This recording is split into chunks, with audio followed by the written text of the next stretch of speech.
Du coup, moi, mon jeu préféré de l'année, ou en tout cas l'un des jeux préférés de l'année, c'est Middle Ages. C'est plutôt familial plus. Vous êtes sur un jeu qui dure une 30aine de minutes. Ouais, c'est assez court, ça plaît à tout le monde. Stratégique, vous essayez de construire votre village. Ouais. Il y a 8 types de bâtiments qui ont chacun un effet. C'est un petit peu stratégique, mais c'est surtout opportuniste.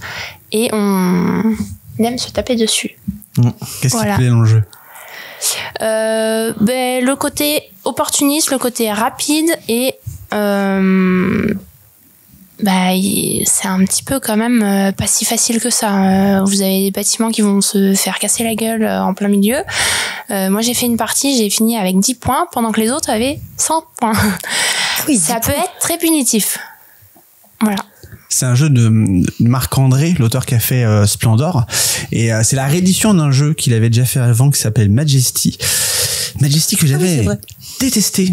Vraiment, je trouvais ça mais nul. Et quand l'éditeur nous l'avait présenté en salon professionnel, il nous a dit c'est la réédition de Majesty. Oh là là. Et en fait, il a changé. Mais vraiment, en plus, pas grand chose niveau mécanique et ils l'ont surboosté niveau matériel parce qu'il est vraiment magnifique. C'est beau. Oh là là là. Mais vraiment, le peu de mécanique qu'ils ont changé, ça a transformé un jeu qui était très moyen en un jeu qui est vraiment trop bien, quoi, parce que il est en plus assez simple à expliquer et surtout, comme tu disais, on peut s'emmerder un peu les uns les autres. Il y a de l'interaction, on peut faire chier les autres. On peut piquer les tuiles des autres, on peut leur casser leurs bâtiments, on peut les racketter. Ouais, on les rackette beaucoup. Ouais, c'est surtout ça. Mais tu dois essayer de faire un peu de tous les bâtiments, parce que le problème c'est que si tu te concentres que sur les bâtiments qui attaquent les autres joueurs, certes tu gagnes de l'argent, mais chaque type de bâtiment que t'as pas à la fin, tu fais perdre des points. Donc du coup, si tu te fais... j'ai oublié de le dire la dernière fois que je l'ai expliqué. Ah bah bravo. Voilà. Bon, on ne citera pas toutes les fois où tous les deux on s'est planté du coup sur des règles qu'on a expliquées. Mais ouais, du coup c'est surtout ça, c'est le côté facile à expliquer, opportuniste qui te plaît du coup. Ah oui, ça, l'explication, je pense que ça dure 10 minutes. Ouais. Un peu plus si vraiment on rentre dans les détails de chaque bâtiment. Mais en fait, tout est écrit sur le plateau de chaque joueur, du coup c'est très facile à jouer. Et Charles, tu y as joué toi un peu? Oui, j'y ai joué d'ailleurs peut-être ensemble. Stéphanie. Ouais, j'ai fait 1 ou 2 parties et c'est vrai que la première partie, j'ai fait justement la stratégie un peu d'emmerder un peu tout le monde. Non. Et ça ne marche pas sur ce type de jeu. Et donc j'ai été pris à mon propre jeu, mais du coup ça m'a permis aussi d'apprécier le jeu pour ce qu'il est, justement, d'avoir plusieurs stratégies et de voir en fait aller un peu partout et puis il y a une côté un peu opportuniste où il faut absolument avec son cheval arriver à une tuile qu'il faut, et j'aime bien aussi ce côté un peu j'arrive un peu le premier, j'ai ce qu'il faut, mais après je joue en dernier. Enfin c'est une mécanique très intéressante, vraiment. Ouais. Parce qu'en fait, si vous voulez voir, du coup, pour ceux qui nous écoutent, juste, vous pouvez aller regarder vite fait sur Internet.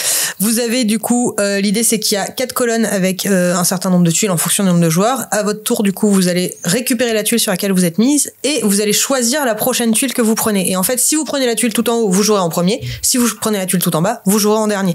Donc, il y a cette logique aussi de, mais j'ai envie de prendre une tuile qui m'intéresse, mais qui est bas. Ouais, mais en même temps, du coup, les prochains tours, je vais galérer pour choper la tuile que je veux parce que, les autres, ils vont jouer avant moi. Donc t'as aussi cette logique de placement là, un peu à la King Domino pour ceux qui connaissent aussi. Il y a cette logique là. Chaque effectivement type de bâtiment va aller sur sa colonne respective de son plateau perso. Les champs c'est en premier, les moulins c'est en deuxième, etc. Et chacun a son pouvoir, sa fonction. Et une fois qu'on a fait la fonction du bâtiment, on va récupérer des thunes en fonction du coup du bâtiment que c'est. J'ai 3 fermes, je vais récupérer tant de sous par ferme, et il va falloir comme ça réussir à bien comboter pour récupérer des thunes, puisque le but c'est d'être le plus riche tout en pourrissant un peu les autres, en essayant d'avoir un peu de tout. Et le travail d'édition est cool aussi, parce que les pièces elles sont un peu en mode Lego, c'est-à-dire que les champs ils ont pas la même forme que les moulins qui machin, et on va les mettre en colonne. Et du coup l'idée c'est que ce qui est cool c'est que ça va bien s'enquiller. Je trouve que le travail d'édition dessus est très très cool pour ça aussi. Il y a un côté satisfaisant d'imbriquer ta pièce au bon endroit. Et tu parlais de King Domino, effectivement on retrouve cette mécanique de prise de tuiles, à la différence que King Domino tu connais juste un tour à l'avance, là tu connais 4 tours à l'avance les tuiles que tu peux avoir, et ça change tout en termes de choix de tuiles, parce que du coup tu peux sacrifier un tour pour récupérer la tuile qu'il te faut absolument après si tu veux pas te faire casser la gueule ou ainsi de suite, quoi. Oui, pour les joueurs un peu plus expérimentés, avoir une vision sur 4 tours, ça met beaucoup de stratégies en place. La personne qui a l'habitude de jouer à des petits jeux, elle va faire du court terme, elle va juste regarder la ligne d'après. Mais le joueur un peu plus expérimenté, il va déjà calculer 4 tours à l'avance ce qu'il va faire. Ouais, carrément. Et puis t'as des petits événements en fait au bout de 4 tours. Du coup t'as la manche qui est finie entre guillemets et du coup il va y avoir un petit événement, souvent positif, genre tu récupères tant de sous par bâtiment de ce type-là, mais aussi négatif du genre t'as un bâtiment qui se casse ou tu perds des sous ou machin. Et ça c'est 4 trucs qui peuvent changer à chaque partie aussi.